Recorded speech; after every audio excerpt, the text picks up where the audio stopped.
I reached for my jacket, and a hotel keycard fell out of her pocket. She snatched it and shouted, "It's nothing!" I raised it up high and said, "Then explain it to your parents right now." Imagine finding that keycard. Would you confront her or walk away? Comment your answer. And don't forget to like and subscribe if you enjoy these stories. Now let me start from the beginning. My name is Mark Taylor. I'm 37 years old, an electrical engineer living in Phoenix, Arizona with my wife Rachel and our 7-year-old daughter, Emily. On the outside, we looked like the kind of family people envy.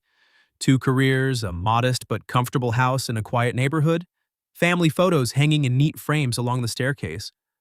The kind of life that looks stable from the sidewalk. But when you live inside the house, you start to notice the cracks. Rachel and I had been married for 10 years. We met in college, me studying circuits and numbers, her majoring in communications. She had a laugh that could fill a room and a confidence I envied. She was sharp, ambitious, and after graduation, she slipped easily into a career in real estate. She was good at it, too. She knew how to win people over, clients, neighbors, even my parents. Everyone adored her. For a long time, I did too. But the last 2 years felt different. Rachel started dressing sharper, always saying it was for her job, but her wardrobe became less about showing houses and more about showing off. She stayed out late with clients more often. Business dinners, last-minute showings, networking events, it added up. She'd come home past midnight sometimes, heels in her hand, claiming exhaustion. And when I asked questions, she'd get defensive. "Do you want me to make money or not, Mark?" she'd snap. "This is how the business works." And I'd back down. Because I wanted to trust her. Because Emily needed stability, but trust started to feel like denial. Little things gnawed at me. Receipts from expensive restaurants we'd never gone to. Gas mileage that didn't make sense with the houses she claimed to be showing. A faint cologne on her jacket. Too masculine to be her client's air freshener. I told myself not to be paranoid. That suspicion eats marriages faster than infidelity ever could. Still, I noticed the way Rachel looked at her phone. Smiling at messages she wouldn't share, walking into another room to take calls. And yet, in front of my parents, she was perfect. She laughed at my dad's dry jokes, helped my mom in the kitchen, always brought the right wine to family dinners. My mom once said, "Mark, you're lucky. Rachel's a gem lucky." That word stung. Because behind closed doors, it didn't feel like luck. It felt like living with a stranger. I pushed it down. For Emily. For the picture on the staircase wall until the night that changed everything. It was a family dinner at Rachel's parents' house. Everyone was gathered, glasses of wine in hand, laughter bouncing off the walls. I reached for my jacket, draped over the back of Rachel's chair. That's when it slipped. A small, rectangular card, white with a gold logo, a hotel key card. Rachel's hand darted out instantly, snatching it up. Her face flushed red. "It's nothing!" she shouted, louder than she meant to. The room went silent. Forks froze midair. I stood slowly, holding my hand out. "Then explain it to your parents?" Right now, and that was the first moment the mask began to crack. The silence after my words stretched long enough that I could hear the ticking clock in the dining room. Rachel's parents stared at her, then at me, confusion etched on their faces. Her younger brother Daniel raised an eyebrow and muttered, "What's he talking about?" Rachel forced a laugh, shaky and brittle. "It's just a card a client gave me. A promotional thing. You know how hotels try to advertise with little freebies." But her voice cracked on promotional, and I knew she was lying. I looked at her parents. "Does that sound like a freebie to you?" "Because it looks like an active room key." Her father's hand trembled as he set down his glass. "Rachel, is that true?" Rachel's eyes narrowed, her shoulders stiffening like a cornered animal. "Dad, don't start. He's twisting everything. He's always suspicious of me, always accusing me of things I haven't done." That's when the memories surged back. Every late night, every flimsy excuse, every receipt shoved into the trash before I could see it. For months, I'd been piecing together a puzzle I didn't want to finish, and now the last piece had fallen right into my hands. I pulled my phone from my pocket and unlocked the Notes app. I'd been saving things there. Gas station charges miles from any listed properties. Hotel stays billed to her corporate card. Restaurant tabs for two. I turned the screen around and set it on the table. Do you want me to keep pretending? Because I can line these up all night, Rachel's face twisted with fury. You keep spying on me, Mark. That's the real problem. You're paranoid, insecure, pathetic. Her mom flinched, whispering, Rachel, stop. But Rachel didn't stop. She slammed her hand on the table hard enough to rattle the glasses. You want to humiliate me in front of my family? Fine, go ahead. But remember, you're destroying Emily's life too. The mention of our daughter's name sliced through the air. My jaw clenched. No, Rachel. You already started destroying it the moment you stepped into another man's hotel room. Her brother muttered under his breath, Jesus Christ. Her father's face had gone pale. He pushed his chair back, the scrape loud against the floor. Rachel, if he has proof, then— Stop! She shrieked, cutting him off. He doesn't have proof. He just has paranoia, but I could see it in her eyes. She knew the walls were closing in. And for the first time, I didn't back down. I didn't smooth things over. I didn't pretend. I leaned forward, my voice low but steady. You want to keep lying? Or do you want me to show them the GPS data that proves you've been driving 40 minutes out of your way after work? Straight to the same hotel, twice a week for the last 2 months? Her lips parted, but no words came out. Her mother covered her mouth, tears welling. Rachel, oh my God. The room wasn't just quiet anymore, it was breaking. Rachel shot up from her chair so fast it toppled backward with a crash. The sound echoed through the dining room, vibrating in the silence that followed. Her eyes burned into me like knives, her hands trembling as if she were about to claw her way out of the corner she'd built for herself. You think you're so clever, she spat, her voice breaking. Always with your neat little notes, your perfect timelines. What kind of husband documents his wife like a criminal? I stood slowly, pushing my chair back. The kind of husband who's tired of being lied to. The kind of father who refuses to let his daughter grow up thinking betrayal is normal? Her brother Daniel muttered, Jesus, Rachel, if even half of what he's saying is true— Shut up, she snapped, whirling on him. You don't know anything about marriage. You don't know how hard it is to be with someone who suffocates you every single day. Her father rose halfway from his seat, his face drawn in exhaustion. Rachel, enough. Either explain the card or admit what you've done. Don't make us watch you burn yourself alive with lies. That was the spark. Rachel lunged forward, her palm slamming flat on the table, right in front of me. You want an explanation? Fine. Yes, I met someone. Yes, I went to that hotel. Because at least he listens to me. At least he doesn't treat me like a child under investigation. Her mother gasped audibly. Daniel swore under his breath. I clenched my fists at my sides, not because of the confession I'd already known, but because of the smug defiance in her tone. Like she thought admitting it made her stronger. You think this makes you look brave? I asked, my voice trembling with the weight of fury I fought to control. All it makes you is careless. And cruel. Rachel laughed, sharp and bitter. Oh, please. Don't act like you're the saint here. You've been waiting for this. You love having an audience. Go ahead. Play the victim in front of my parents. That's what you do best. Her mother rose to her feet now, shaking. Rachel, stop. You are humiliating yourself. But Rachel whirled on her too. Humiliating myself? No, he's humiliating me. He planned this. He wanted to corner me here with you all watching. He wanted to— I cut her off, my voice slicing through her hysteria like glass. No, Rachel. You wanted to be untouchable. You thought lies would protect you forever. But lies collapse when the truth walks in the room. And guess what? Tonight, the truth just walked in. The tension snapped like a taut rope. Everyone started talking at once. Her mother sobbing, Daniel cursing, her father demanding silence. Rachel lunged as if to grab my phone from the table, but I caught her wrist mid-air. For a second, our eyes locked, and the fury in hers was almost feral. Let go, she hissed, low and venomous. I held her gaze, then dropped her hand. Gladly.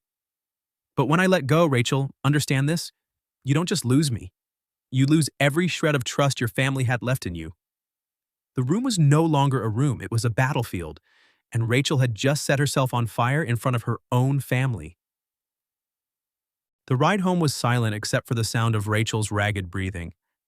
She gripped the steering wheel like it might shatter if she loosened her hands. Every few minutes she glanced at me, but I kept my eyes on the window, watching the streetlights streak past like silent witnesses. When we pulled into the driveway, she killed the engine but didn't move.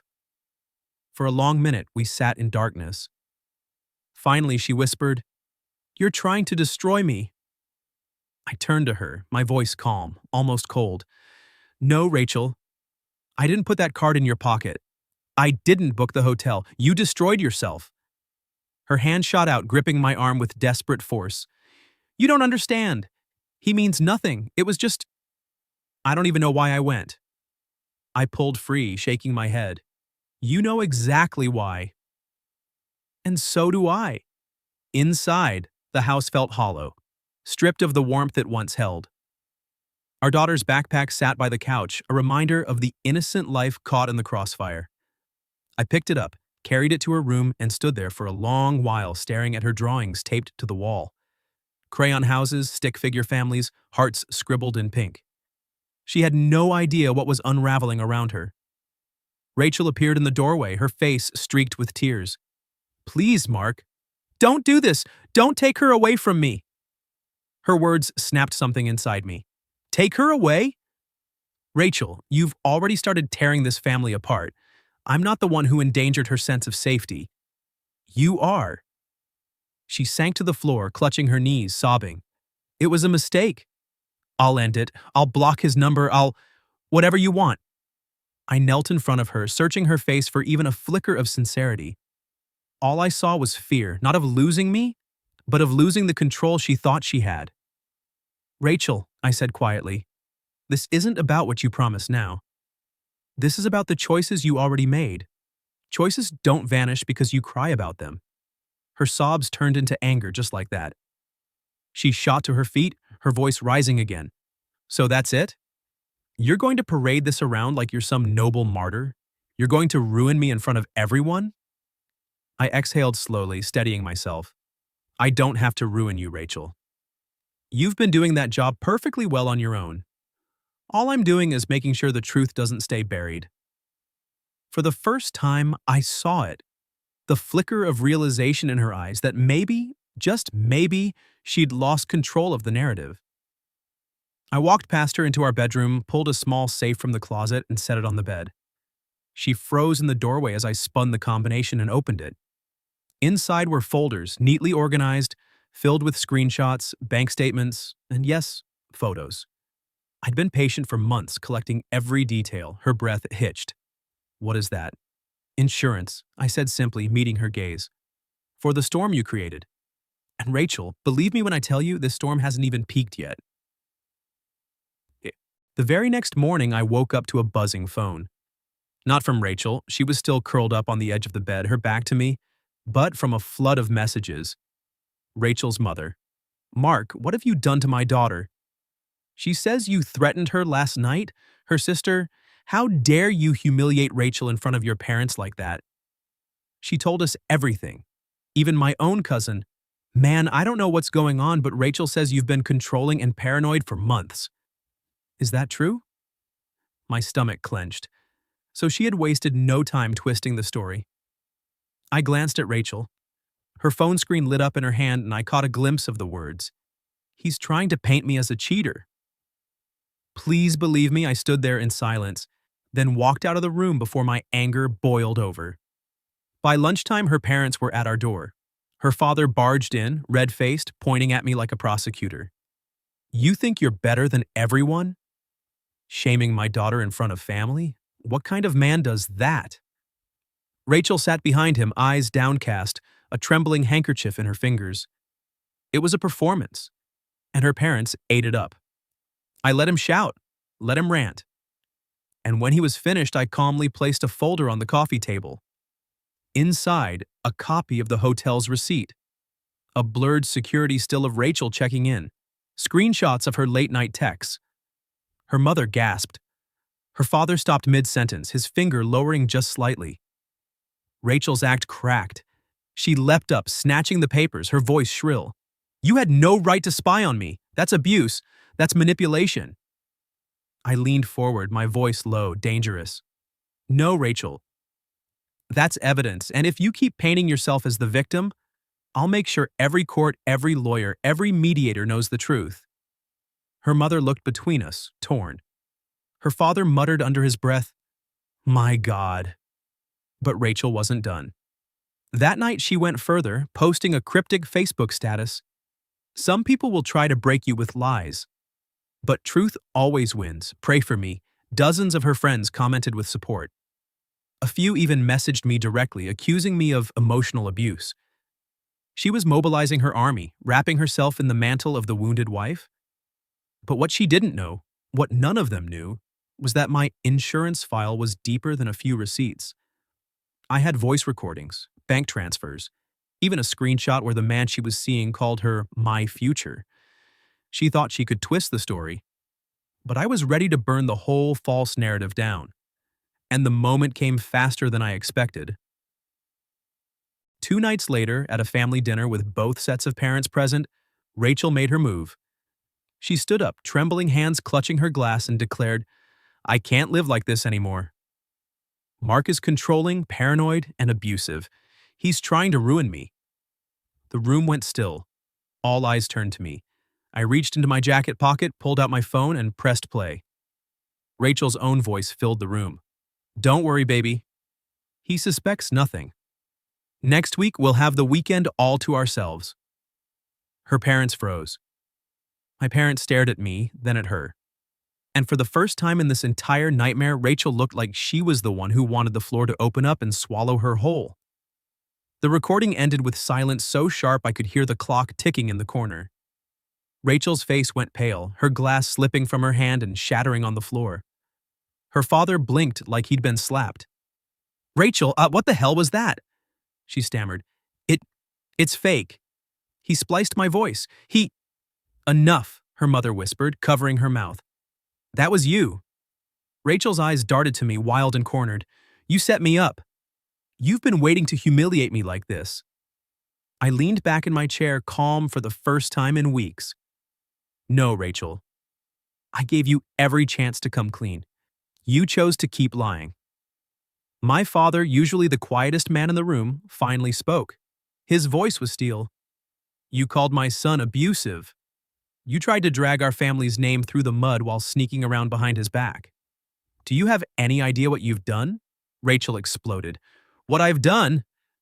What about Mark? He's been controlling me, watching my every move, snooping on my phone." "That's not control," my sister cut in sharply from across the table. "That's survival." "I've seen the messages, Rachel. You were laughing at him with that man, bragging that he was too stupid to catch you." Rachel spun on her, eyes blazing. "Stay out of this. You've hated me since the wedding." "And now I know why," my sister shot back. "Because you never loved him. You loved the security, the house, the name. The room erupted. My parents shouting, her parents pleading, my sister standing toe-to-toe with her, while Rachel shrieked back like a cornered animal. Plates clattered, chairs scraped against the floor. Finally, I stood up and slammed the table with my fist. "Enough!" The room froze. I pulled out the last folder from my jacket and tossed it onto the table. Pages spilled everywhere, screenshots, receipts, photos, a complete map of her lies. Rachel's father picked one up with trembling hands, his face hardening as he read. "Rachel, you wired money to him? Thousands? While Mark was paying the mortgage?" Her mother began to sob. My father shook his head, disgust plain on his face. Rachel screamed, "You're all against me!" "This is a setup." She lunged toward me, but my sister stepped between us, her hand up like a shield. "Don't." Even. Try. Rachel's scream turned into something raw, animalistic. She collapsed back into her chair, hair falling into her face, chest heaving. And in that moment, the mask finally broke. Everyone saw her, not as the wounded wife, not as the victim, but as the architect of her own ruin. I spoke quietly, the final nail in the coffin. "This marriage is over. Tomorrow the lawyers will have everything. And Rachel, when the court asks why, remember this night. Because I won't let you rewrite it." Her father closed his eyes, pain etched deep in his features. Her mother whispered, God help us. The room sat in stunned silence as Rachel let out a broken sob, realizing the walls had finally closed in. The weeks after that disastrous dinner became a blur of paperwork, lawyers, and whispered phone calls behind closed doors. Rachel tried to cling to whatever shreds of control she still had, but every move she made only dug her deeper. When I filed for divorce, I didn't just ask for a split. I laid everything bare. The hotel receipts, the bank transfers, the investigators' photos, even the credit card statements showing lavish dinners and weekend getaways charged while I was at home paying the bills. My attorney slid the thick file across the table during mediation, and Rachel's lawyer paled as he flipped through page after page. Rachel put on her performance again, tears streaming down her face, her voice cracking as she said, "I was lonely." Mark ignored me. I only made mistakes because I didn't feel loved. But then came the voice of our daughter, quiet yet devastating. In the deposition, when asked about her home life, she whispered, "Mom calls someone else baby on the phone." I heard it. She told me not to tell Daddy. The room froze. Rachel's own attorney closed his folder with a sigh. That was the moment her case collapsed. The judge ruled in my favor for primary custody. The assets were divided fairly, but every unnecessary charge Rachel had made in the last 2 years was tallied and placed on her side of the ledger. She left the courtroom with nothing but a tarnished reputation and a pile of debt. Worse still, the real estate agency she worked for couldn't ignore the scandal. Clients backed out of deals, her colleagues distanced themselves, and within a month she was quietly let go. The woman who once preened at dinner parties about being the rising star of Phoenix real estate was suddenly unemployed, her reputation in ruins. I should have felt triumphant.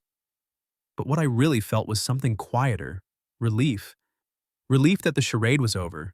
Relief that my daughter would no longer grow up watching lies dressed as love. But Rachel wasn't finished. Not yet. 3 weeks after the divorce was finalized, Rachel reinvented herself on social media. She launched an Instagram account titled "Surviving a Toxic Marriage." Her captions dripped with self-pity. "I was silenced for years. He controlled every part of my life. No one knows the pain of living with a narcissist until you've been there." Her followers grew quickly, sympathetic strangers, friends who wanted gossip, even a few of my old acquaintances who hadn't heard the full story. For a while she seemed to be winning the narrative war, but the truth has a way of clawing its way into the light. One night, a video surfaced, posted anonymously. It was from the private investigator's files. Rachel at the hotel bar, laughing in another man's arms, whispering, "Don't worry, he'll never know." Another clip showed her checking into the room, keycard in hand. The nail in the coffin came from my daughter, filmed quietly at a family gathering weeks before. Her small voice saying, "Mom, stop lying." "You called him baby? I heard you." The internet turned vicious. Rachel's comments filled with fury. "So you were the cheater. You lied about being abused. You tried to ruin a good man's name." Within days, her survivor brand crumbled. Sponsors dropped her. Friends unfollowed. Even her own relatives started posting apologies, directed not to her, but to me. One evening, I got a knock on the door. It was Rachel's father.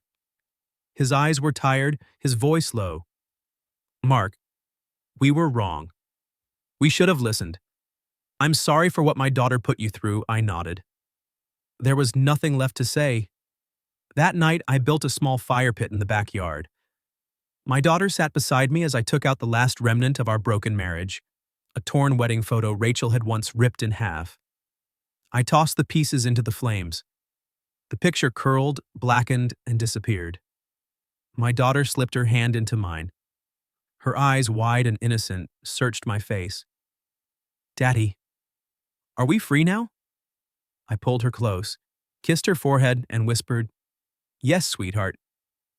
We're free," and for the first time in years, I believed it. The weeks that followed were quieter than I expected.